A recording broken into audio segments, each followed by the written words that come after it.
Primeiramente, gostaria de agradecer a casa o convite ao retorno e ao ensejo ao estudo em conjunto. Hoje nós somos convidados, todos nós, a refletirmos em torno do medo, outros medos com que nós convivemos na atualidade. Primeiramente, só para podermos especificar, medo é uma coisa natural. Todos nós os temos, ou temos. Até os animais os têm. O medo como modo de sobrevivência, como modo de instinto de conservação, como abordou Kardec no Livro dos Espíritos, ele é normal. Kardec, na pergunta 702, ele já começa perguntando se é da lei da natureza o instinto de conservação. O animal se proteger, a pessoa se proteger ou reagir instintivamente, instantaneamente a determinados perigos, a determinadas situações. Os espíritos respondem que sim. É algo que está na natureza em qualquer ser vivo. A partir do momento que ele existe, independente do estágio evolutivo que ele esteja, ele tem esse instinto de conservação. Já é Deus nele, ajudando ele a se manter, para ele poder passar por mais experiências, para ele poder aprender um pouco mais, para poder manter a ferramenta com que nós tanto lutamos e a tanto desenvolvemos ela. É natural a gente chegar perto de um local alto e naturalmente quem não está acostumado, olhar já, botar a mão, apoiar, segurar, ou tomar um susto, levar a mão no rosto, alguma coisa assim. Para quê? Para se proteger. O medo do perigo faz com que a criatura, o animal, nós, no plano material, temos que proteger as áreas vitais. Isso é normal. O medo é normal. Inclusive, o medo de situações, já no nosso estágio, já que com um mínimo de livre-arbítrio de consciência, o medo de situações que estão por chegar, alguém vai estar vindo na nossa direção, não conhecemos, é normal. Quem é essa pessoa, o que ele quer? Ficarmos em estado de alerta. Até aí tudo bem. O problema é que o medo ele se desdobra. A partir do momento que nós estagiamos e temos as diferentes situações e experiências na vida, das experiências vividas aqui no plano material, no plano corpóreo, o medo ele vai assumindo algumas características diferentes, chegando até ao estado de fobias, que seriam uma reminiscência, uma lembrança, né, de traumas vividos, a tal ponto de que, se a gente pensar ou inconscientemente chegar perto de uma situação parecida, o alarme dispara. Geram-se fobias. E gerando a apresentar-se externamente com suor, com tremedeira, ataque cardíaco, problema na respiração. Ficar ansioso, ou seja, ter medo de algo que vai acontecer, e você tem um ataque de pânico, tem uma distância grande. É a diferença do medo tomar conta ou não. Sem falar das fobias. Joana de Ângeles, ela nos conta que essas fobias que nós já trazemos atávicas, que já trazemos em nós, muitas das vezes, na grande maioria das vezes, são complexos de culpa mal resolvidos. Situações em que nós não agimos da maneira que deveríamos ter agido, ou no momento não achávamos que deveríamos, mas depois, quando a consciência começa a despertar e reparamos naquilo que fizemos, bate aquela agulhada de culpa, aquela agulhada de dor. E sempre que a situação começa a se aproximar ou começa a se desdobrar para ficar parecido, a gente fica com medo dela. Medo de passar por aquilo de novo, medo de não conseguir passar por aquilo de novo, dependendo do estágio que a pessoa esteja, né, de consciência ou não. Se sofreu com aquilo, ela vai ter medo de acontecer de novo. Se ela já despertou que precisa melhorar, ela vai ter medo de não conseguir, inconscientemente, não conseguir passar por cima daquilo. Então geram-se as fobias. Só que não bastando esses casos de medo pontuais, né, que acontecem em risco de vida ou em alguma situação esporádica, e não bastando os erros que cometemos naturalmente no processo de caminhada uns com os outros, no qual temos que resgatar e vem em forma de traumas, em forma de fobias, nós ainda conseguimos piorar um pouco a situação. A partir do momento que nós não sabendo lidar com a sociedade que estamos inseridos nesse momento, a gente começa a desdobrar esse medo em outras consequências tão graves e tão desnecessárias. Por exemplo, Joana de Anjos, ela chega ao ponto de falar que nós vivemos em dias tumultuosos, em dias em que a psicosfera de temor chega a ser asfixiante. Imagina para um espírito do grau de Joana de Ângeles dar essa notícia para a gente. Mas por que isso? Porque a gente simplesmente não sabe lidar. Olha, não sabe lidar com o quê? Bem, nos últimos séculos, no último século, final do século XIX para cá, a quantidade de acontecimentos que nós temos vivido, seja no corpo ou fora dele, tem sido de uma revolução muito grande, de uma quantidade de informação e de mudança muito grande. As mudanças tecnológicas, o advento da tecnologia, a melhora na nossa possibilidade da telecomunicação e, consequentemente, com o desenvolvimento da tecnologia, com o avanço da ciência, nós simplesmente não estamos conseguindo fazer uma caminhada no mesmo ritmo no campo moral. O lado intelectual vai bem, vai ótimo. Não há nada que o ser humano hoje em dia não ponha como meta e não se debruce em cima para conseguir alcançar. Não alcança coisas melhores porque não quer. Mas consegue ir à lua, consegue avançar os espaços, consegue encurtar as distâncias, consegue fazer coisas maravilhosas. Mas infelizmente, o caminhar moral não anda na mesma velocidade. E infelizmente, essas facilidades que nós trazemos, ou que nós estamos alcançando, não equalizam, não harmonizam o nosso campo íntimo. Ou seja, a gente não fica mais feliz, a gente não fica mais pacífico, a gente não se melhora como pessoa porque conseguiu alguma coisa mais moderna, ou conseguiu algum avanço mecânico. Conseguimos facilidades mecânicas. Tanto é que a gente confunde essas facilidades com felicidade. Porque aquilo me dá um prazer, me dá uma tranquilidade momentânea. Acaba com tudo que é matéria, com tudo que é material, com tudo que é orgânico. A partir do momento que acaba a ação, acaba aquilo em nós.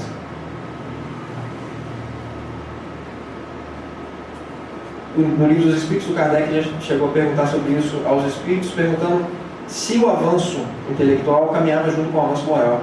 Os Espíritos falaram que não. Necessário é que primeiro você tenha um avanço intelectual e, consequentemente, o avanço moral vai. Porque primeiro precisamos discernir o que é bom, o que é ruim, até onde eu posso, o que eu posso fazer, o que eu não posso. Usar o intelecto, usar a razão, para começar isso a puxar o meu lado moral. Para, de acordo com as consequências das nossas ações, o que é normal, nós começarmos a desenvolver a moralidade. Só que nós entramos num ritmo alucinado.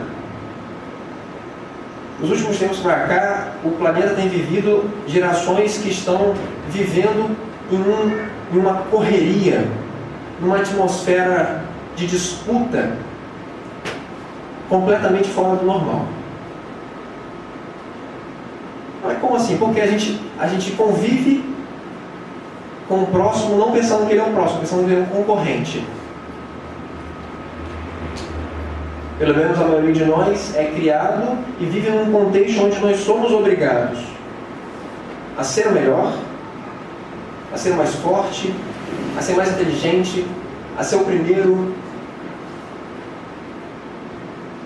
a sempre disputar e a sempre ganhar.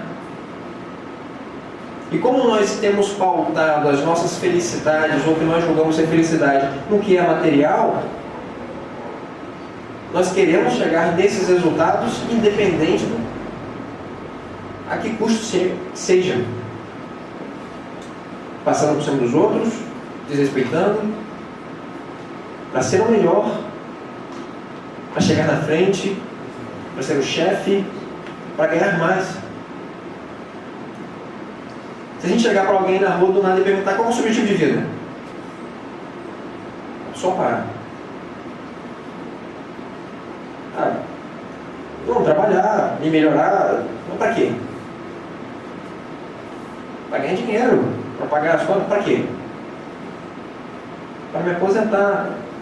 Para quê? Por que isso? Porque a gente entra num automatismo muito fácil. A tal ponto que o Joana de Ângeles fala que nessa correria em que nós vivemos atualmente, nesse estágio de temor, de pânico, de frenesi, a gente mergulha nessa atmosfera e não consegue sair dela. E normalmente nós temos duas respostas.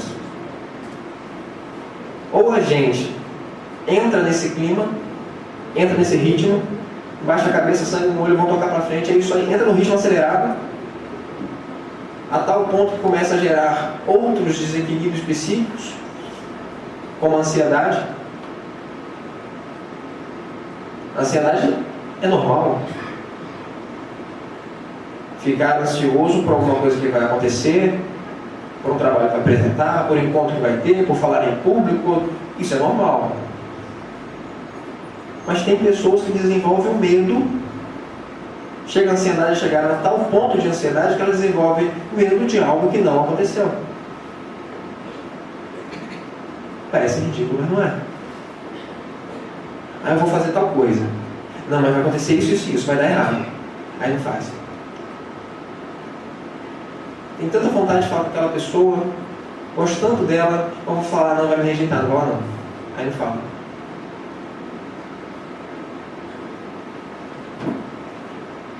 Planeja, começa a estudar, não vou fazer, vai acontecer, eu vou começar a fazer isso, daqui a pouco tanto tempo eu vou fazer tal coisa, em tanto tempo eu vou estar chegando a tal patamar, mas daqui a pouco eu não vou cansar, eu já estou cansado antes, eu fico com medo daquilo acontecer, eu não faço. É ansioso. São pessoas que chegam a ter medo de coisas que não aconteceram. Ou a gente faz o contrário. Quando a gente está nesse contexto social, a gente fica com medo daquilo e a gente não acompanha o ritmo. A gente simplesmente estaciona e deixa a maré levar. São os acomodados. É o que Jonas chama de gera a rotina. Mas é a rotina mental. Como assim? A gente faz, a gente vai, levanta no mesmo horário, come a mesma coisa, vai para o trabalho do mesmo jeito, pelo mesmo caminho, pega o mesmo ônibus, olha para as mesmas pessoas, trabalha com as mesmas pessoas durante 20, 30, 40 anos, para trabalhar, para se alimentar no mesmo horário, come as mesmas coisas e vai. Volta para casa, planeja fazer alguma coisa aqui, planeja fazer alguma coisa ali, mas se mantém naquela rotina, naquela ferrugem mental. Estipulamos algumas metas que são fáceis de ser alcançadas, metas materiais. Carro, uma casa, uma viagem. E vamos alcançando, e assim a vida passa e a gente entra na nossa feliz utilidade da aposentadoria. Fazemos as mesmas coisas com a mesma intensidade mental, diz ela. A tal ponto que ficamos com medo das mudanças. se fazemos determinada coisa há tanto tempo e chega alguém, quer ver dar errado? Chega no ambiente de trabalho, aquela pessoa que está lá há 30 anos, aí chega um estagiário novo. Faz isso assim para mim? Por que a gente não faz desse jeito? A pessoa faz assim. O olhar fúnebre. Como é que você quer mudar o jeito que eu faço isso há 30 anos? Não pode mudar. A ideia da mudança incomoda. Dá medo. Dá medo e tem gente que passa mal. Tem ataque de pânico. Quando você fala em sair daquela pretensa segurança.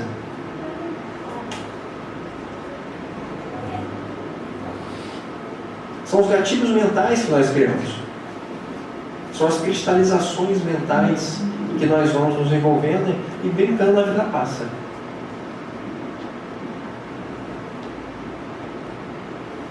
Vamos fazer tal coisa? Quando eu me aposentar eu faço. Vou lá no centro, vamos nos envolver no grupo de estudo, quando eu me aposentar eu vou. Não, vamos nos envolver no grupo infantil, vamos fazer uma música, não tem como me aposentar eu vou. Quando eu me aposentar eu vou. E assim vai empurrando. Isso se conseguirmos viver o tempo que planejamos viver. Que isso pode mudar. A tal ponto que nós ficamos com medo de mudar a nossa postura, as nossas atitudes, o nosso comodismo, que a gente acaba perdendo a nossa identidade. A gente é simplesmente mais um, no sentido de que a gente se perde. A nossa personalidade se perde. E brincando, passam-se gerações. Passam-se vidas assim. Hoje em dia a gente tem tudo isso, o nosso estilo de vida altamente competitivo, as nossas misérias morais que nós trazemos, que nós já temos que correr atrás do prejuízo, somando, sem falar da atmosfera psíquica do planeta que sofre problemas de guerras sucessivas há séculos. Guerra mundial, a Guerra Fria, a Guerra do Iraque, a Guerra da Síria, a gente está convivendo, a gente convive com isso. Isso pesa. Gera uma atmosfera de medo. Mas então o que fazer? Como reagir? Como encontrar um pouco de paz nesse ambiente da sociedade que só me apresenta situações de medo? Porque para caminhar na rua eu tenho medo à noite. Para encontrar com alguém eu tenho medo.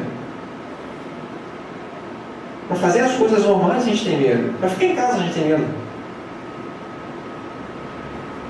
Tem que estar com câmera, tem que estar com cerca elétrica, tem que estar com grade, tem que estar com um cachorro na rua, tem que estar... E mesmo com tudo isso a gente está olhando a câmera no celular para ver quem que está rondando a casa. A gente vive em alerta. Seja em casa, seja no trabalho, seja na rua. Como encontrar essa paz?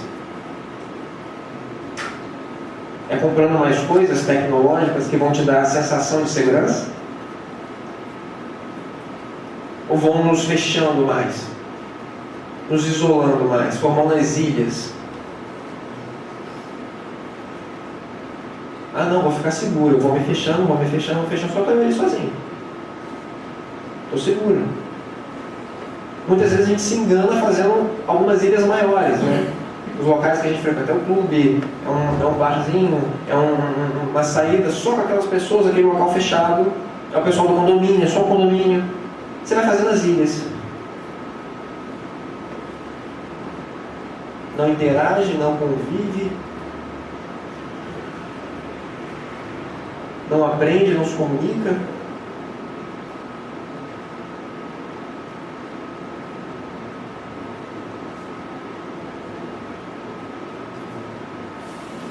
E como a gente já até falou, adquirir coisas materiais tanto não trazem felicidade, como não trazem segurança, como não tira a sensação de temor que isso difere. Então, qual paz nós buscamos? Não é a paz do descanso, a gente sabe. Descanso do corpo físico é descanso do corpo físico. A gente está descansando nesse momento, graças a Deus. É uma paz de consciência. É uma segurança íntima. Mas é uma paz e uma segurança que sozinho a gente não consegue. Isso é fato. Porque nós não somos nada.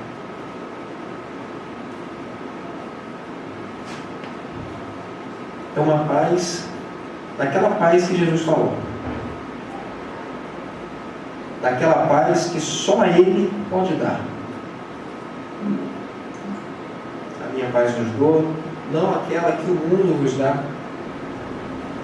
A paz do mundo acaba com o mundo, fica aqui no mundo. Agora, a paz de Deus, então nós estamos fazendo um outro elemento que a gente tem esquecido ultimamente, que é o elemento espiritual, que é a espiritualização da nossa consciência. Porque a gente simplesmente não está sabendo lidar com isso tudo, com essas situações, com o momento que o mundo está vivendo, porque a gente só está olhando metade da cena. A gente não está olhando o contexto, o ser humano integral, completo, que é o quê? Que é a nossa parte material, física, corpo físico, estamos aqui encarnados, mas também a parte que comanda isso. Enquanto nós não olharmos a figura toda, nós só vamos conseguir metade do tratamento, metade do remédio. É igual chegar para o médico estou com problema, e você me vê só metade do remédio. É espiritualização do ser. Não é espiritização do ser. Não é virar espírita. É espiritualizar. É diferente. É espiritualizar. Como é que a gente vai conseguir? Mas quais são os caminhos? Né? Como é que a gente vai conseguir chegar nessa confiança? Nessa confiança de não ter medo, de conseguir chegar nessa paz, nessa segurança íntima? Uma coisa a gente pode começar raciocinando simples. Beabá. A gente só teme aquilo que a gente não compreende.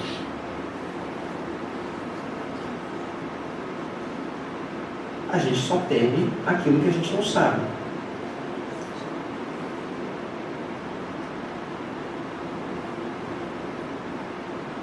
Então, se a gente começar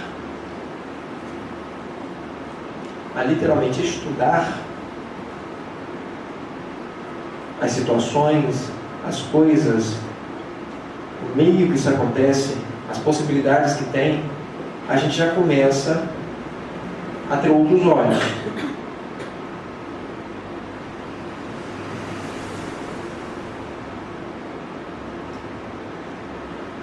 E uma ferramenta belíssima, divina, que foi entregue para a gente, não facilmente, foi o Espiritismo. Porque o Espiritismo ele fala das leis da natureza. Ele fala de tudo que sempre existiu, tudo que existe. Só que ele põe em termos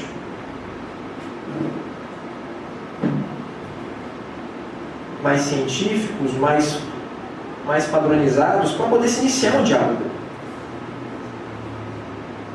Tanto que no Livro dos Espíritos, que é o primeiro livro da codificação espírita, antes de começar a série de perguntas e respostas, Kardec começa a dar nome às coisas. Senão a gente vai ficar discutindo se é biscoito, se é bolacha, o negócio está ali. Não, o que é alma? O que é espírito? O que é Deus? Quais são os sistemas vigentes? O que é o panteísmo? O que é o nadaísmo? O que é o niilismo? Porque a gente foi começando a inventar as coisas tecnológicas, a ciência começou a avançar, e na nossa vaidade costumais, né, a gente, por saber como as coisas funcionam, a gente acha que sabe o porquê que as coisas existem, o porquê que as coisas funcionam. Então a gente já começa a achar que já começa a entender Deus, que já começa a saber das coisas de Deus. É igual mostrar um quadro e falar, quem fez? Ah, não, ele é de madeira, ele é feito pintura a óleo. Não, mas quem fez? Não, a pessoa usou um pincel, a primeira ele teve que rascar. Eu estou te perguntando como foi feito. Quem fez? E a pergunta filosófica é, por que fez? O que não desmerece o resto da explicação toda. O processo pelo qual se passou para se chegar até ali. É como a gente começou a descobrir os processos da natureza, né? A gente começou a criar sistemas do niilismo, do nadaísmo, do existencialismo, o que só afunda a nossa situação espiritual, porque a gente se agarra em coisas que não têm fundamento, tanto não tem que não se sustentam e não sustentam a gente moralmente.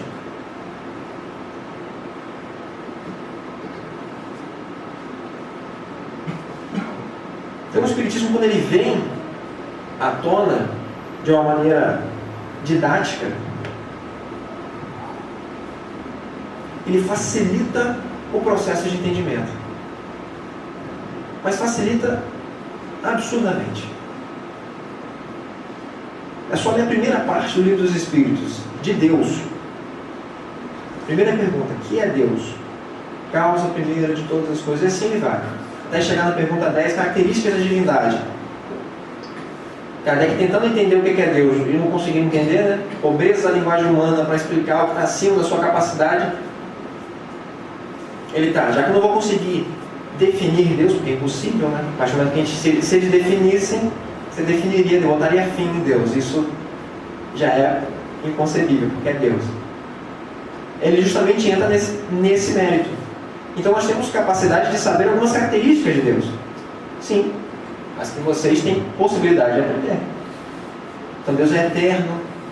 Ele começa, Deus é eterno, é imaterial, é imutável, é soberanamente justo e bom. É sim, do seu ponto de vista, essa catalogação está perfeita. E ele explica isso. Só em a gente pegar e ler essa explicação da divindade que Kardec obtém nos Espíritos e o raciocínio dele já põe por terra a maioria dos problemas e dos medos que nós mesmos criamos.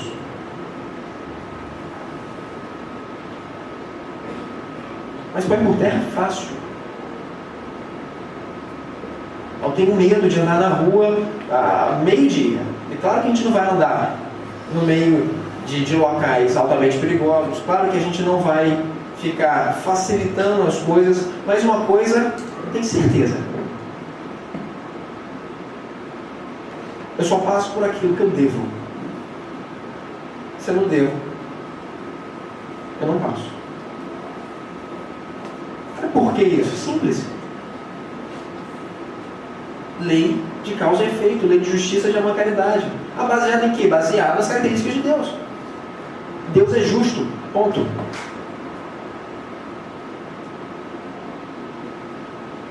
Ora, se Deus é justo, só acontecem coisas justas. Porque a partir do momento que qualquer coisa acontecer não for justa, já não é Deus, estou atuando. Já que ele é onipotente, onipresente.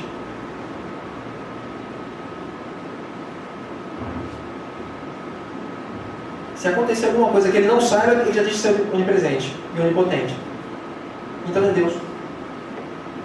A gente abre espaço para o caos. A partir do momento que a gente atribui características materiais à divindade, a gente abre espaço para um caos mental enorme.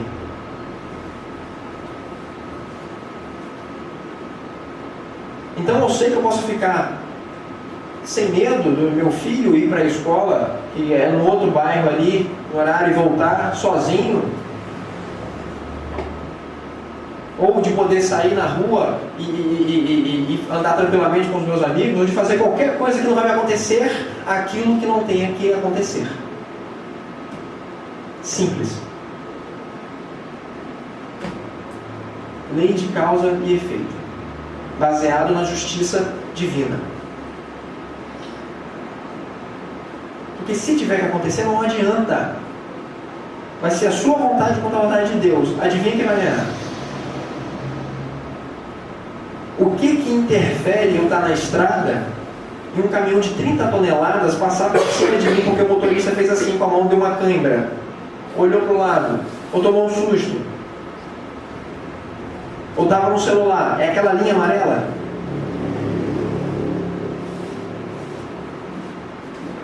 Não é uma linha amarela na pista. O que impede daquele caminhão passar por cima de mim é a minha necessidade. A necessidade dele, a oportunidade e merecimento. As coisas na nossa vida só acontecem dentro desses fatores: necessidade, oportunidade e merecimento. Só nisso a gente começa a colocar um monte de medo de lado.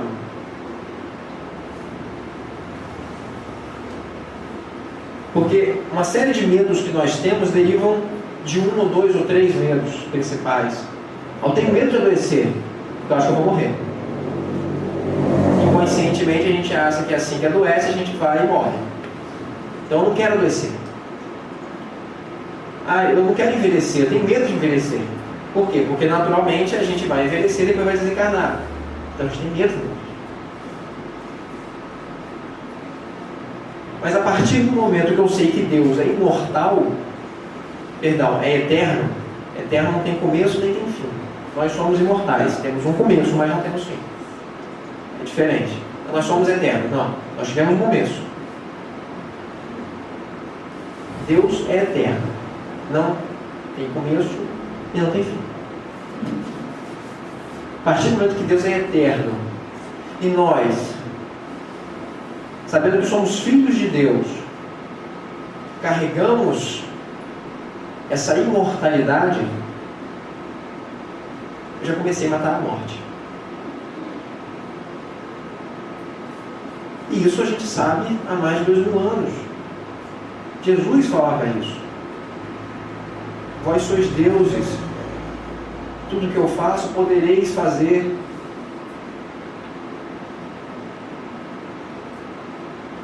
No futuro, mostrando que aquele momento ainda a gente não estava pronto.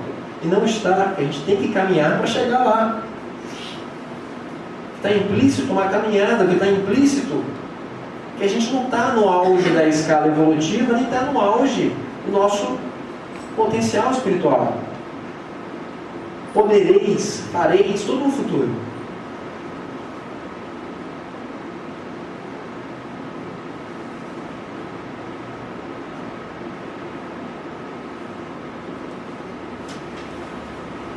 Então a gente já começa a matar uma série de medo aí.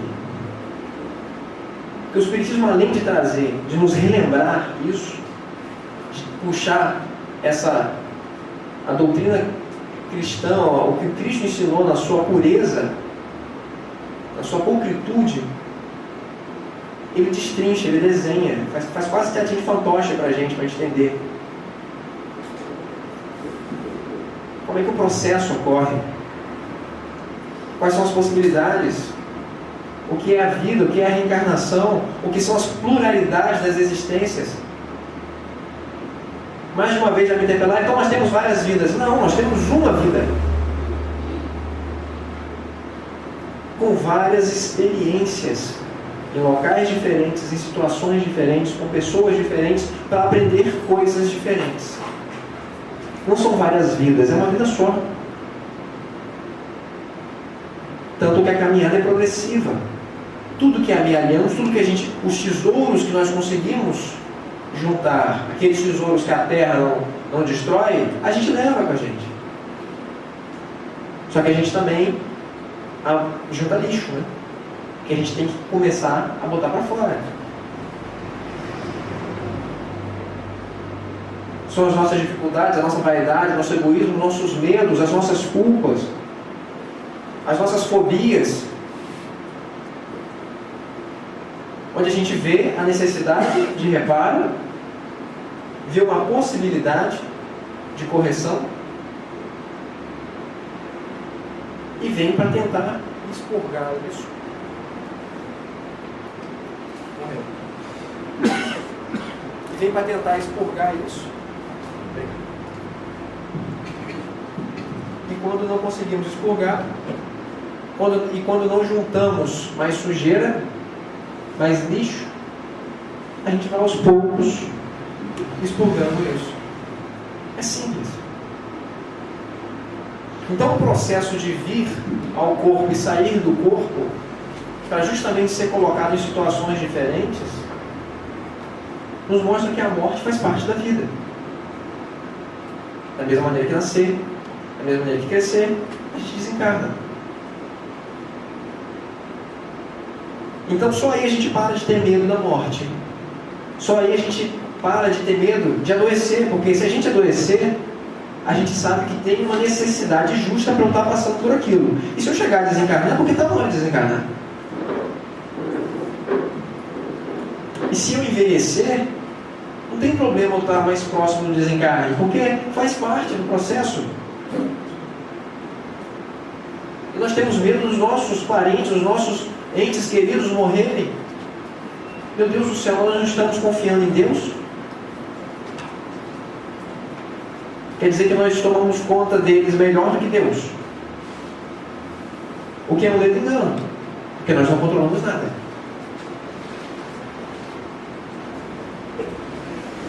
A vida não nos pertence.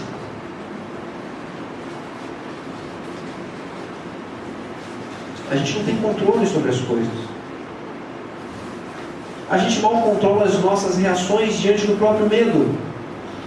Diante do instinto de conservação, as nossas reações instintivas, a gente não tem controle. Como é que a gente quer ter controle sobre o outro, sobre o ambiente, sobre as situações? E nessa tentativa de evitar, a gente se frustra.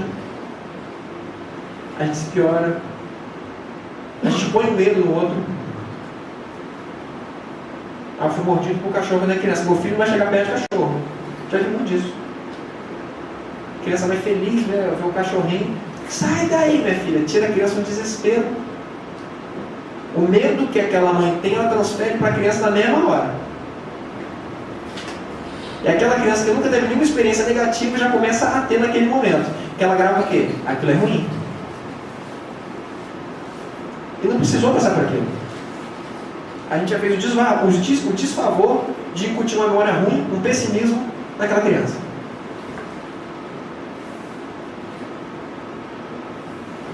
Simples. Como é que os nossos medos vão nos cercando a tal ponto de até nos isolar em algumas situações. Mas como vencer esse medo que é quase que instintivo, é atável, que a gente já carrega? É justamente aquilo que a Joana comentou. A nossa postura mental não pode ser uma postura mental enferrujada. Não pode ser uma postura mental travada naquela pessoa que só busca e quer se manter na rotina, no sentido que só faz planos a curto prazo, 100 anos. A nossa postura tem que ser de uma mente aberta. Aberta no sentido a sempre estar disposto a crescer, a se expandir, a ficar numa atitude mental nova, renovada.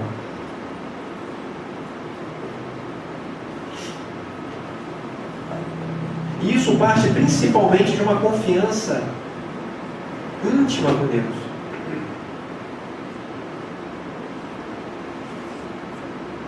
Que está diretamente relacionada à nossa fé. Mas é fé naquele sentido primeiro que estava nas Escrituras. O justo viverá pela fé. Não é a fé que a gente fala hoje em dia de crer. Você tem fé que isso vai acontecer? Ah, eu acredito. Não, não é crer. Fé era usada no Antigo Testamento, no Novo Testamento, no sentido de confiança. Mas não é confiança de que algo vai acontecer, é na confiança entre duas pessoas, entre duas partes. Eu tenho fé, o fulano tem fé em mim. Ou seja, a gente confia um no outro. Quando fala, está lá, Deus é fiel, Deus é confiável. É uma relação de confiança profunda. Não é simplesmente em crer, no sentido de acreditar, eu resolvi acreditar. É no sentido de se desenvolver uma relação interpessoal. Mas como é que eu desenvolvo essa relação com Deus? Para eu ter essa fé dentro de mim? Para eu ter essa paz? Para eu pelo menos ficar só com os medos referentes aos meus débitos anteriores? Para eu não gerar novas situações de medo desnecessariamente, só atribulando o meu psicológico? Pergunta 621 do Livro dos Espíritos. Onde está a lei de Deus? Na consciência.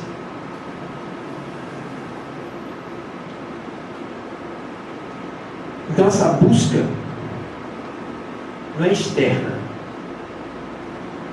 É uma busca mais complicada. Porque ela está na gente. E para a gente achar um negócio que está do nosso lado, ou no caso, dentro da gente, e a gente nunca viu, quer dizer que a gente tem que mudar um pouco o ponto de vista. Só que a gente já está acostumado a enxergar as coisas do nosso jeito. A gente precisa mudar um pouco, ou qualquer coisa, o nosso modo de ver a gente e, consequentemente, ver o próximo. Porque a partir do momento que eu lembro que eu sou filho de Deus, filho da luz, né, lucigênito, como diz Joana de Anjos, eu tenho as potencialidades divinas em mim, mas que eu ainda estou aprendendo a utilizar essas ferramentas, eu vou começar a ter um pouco mais de paciência comigo. Consequentemente, eu vou começar a ver isso no outro. A partir do momento que eu vejo que eu não sou perfeito, que eu sou incompleto, que eu estou incompleto, eu começo a perceber que isso também está no próximo. Então eu vou começar a achar Deus em mim e no próximo. Eu vou começar a montar essa base de confiança, essa base de paz interior, construindo esse reino de Deus em mim.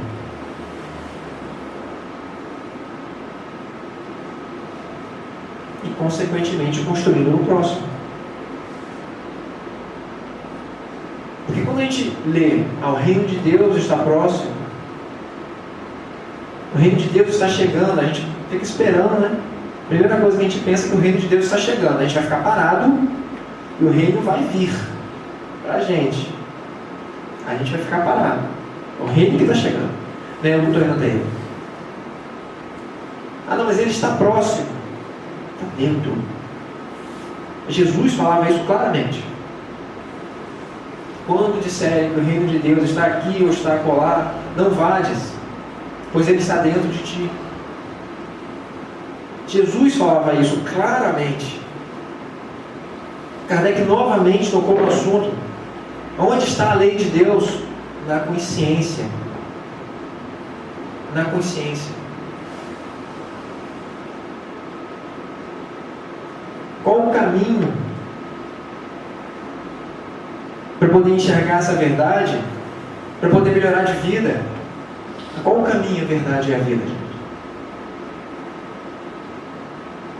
Pergunta 625. Qual é o modelo que Deus deu ao homem? O modelo mais perfeito para seguirmos de exemplo? Os Espíritos respondem: vede Jesus. Como está lá no São Solar, Jesus.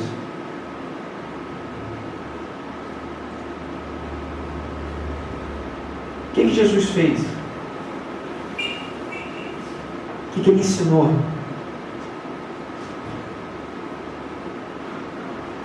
Ele veio literalmente ensinar a gente a amar. Ele veio literalmente ensinar a gente a descobrir Deus em nós.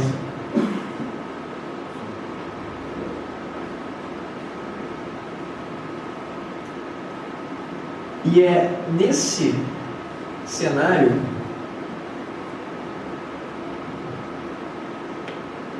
numa sociedade violenta, conturbada, com pessoas ainda em aprimoramento, é nesse cenário que Deus espera que nós construamos o reino dele.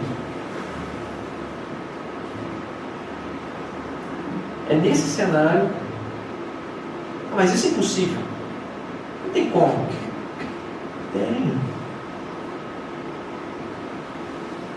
Inclusive tem uma história muito antiga de um povo hebreu, que foi andar pelo deserto, ficou 40 anos caminhando, chegou na terra prometida, terra que eles queriam. Quando foram olhar, tinha um monte de gigante, tinha um monte de problemas. O que é? Eu vou voltar. Botaram a sacolinha no bolso, voltaram para o deserto. Será que isso não é uma simbologia para a gente que está aqui nessa peregrinação, buscando chegar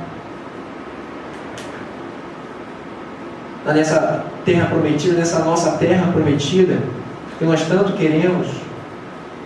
E quando a terra é colocada nas nossas frentes, nós estamos aqui na porta, falta só entrar.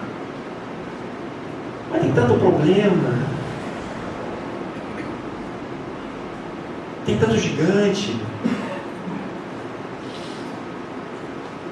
A gente tem a opção de entrar, enfrentar os problemas, os nossos problemas, já que a terra prometida, o reino de Deus está na gente. A gente tem a possibilidade de bater, de entrar, tentar tirar esses gigantes internos nossos que brigam conosco há milênios da nossa caminhada evolutiva. Ou a gente pode voltar para o deserto, voltar a caminhar com o sol na testa, tentando tirar água de pedra. Uma opção nossa. Uma opção nossa. Isso é o primeiro plano. Porque nós temos o próximo do nosso lado. Mas eu não consigo fazer isso de cara. Que é uma maneira ótima. Ama a Deus acima de todas as coisas e ama o próximo. Jesus falou assim, aí estão todas as leis, todos os profetas, tudo que a gente precisa. O resto é comentário, o resto é detalhe. Se a gente amar, a gente vai se preocupar se vai acontecer uma coisa com a gente agora ou não. Se a gente amar Deus, a gente não vai ficar preocupado se vai desencarnar, ou se o parente nosso vai desencarnar agora ou não. Deus sabe, a gente confia, a gente tem fé, a gente confia.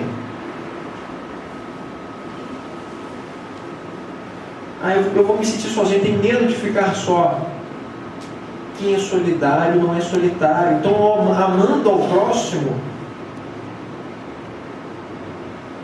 eu começo a ver que eu não estou sozinho. Eu começo a aprender coisas, ver situações e me aproximar das pessoas que eu deveria me aproximar. E quando eu amo, quando eu faço o bem, minha saúde vai bem. Acredito. Hoje a ciência já fala isso. Nosso psicológico fica bom, nosso sistema imunológico fica bom, nosso sistema endócrino fica bom, a gente fica com a saúde ótima.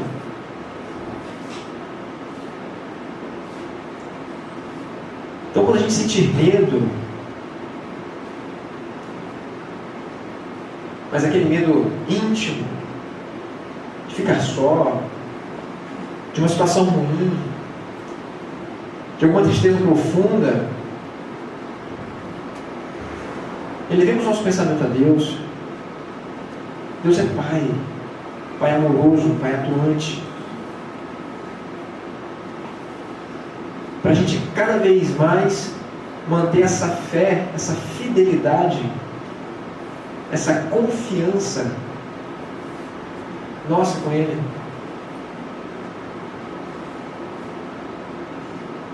Enfim, que nós possamos cada dia mais caminhar juntos, nos auxiliando, nos amando e aprendendo juntos. Muito obrigado, irmão.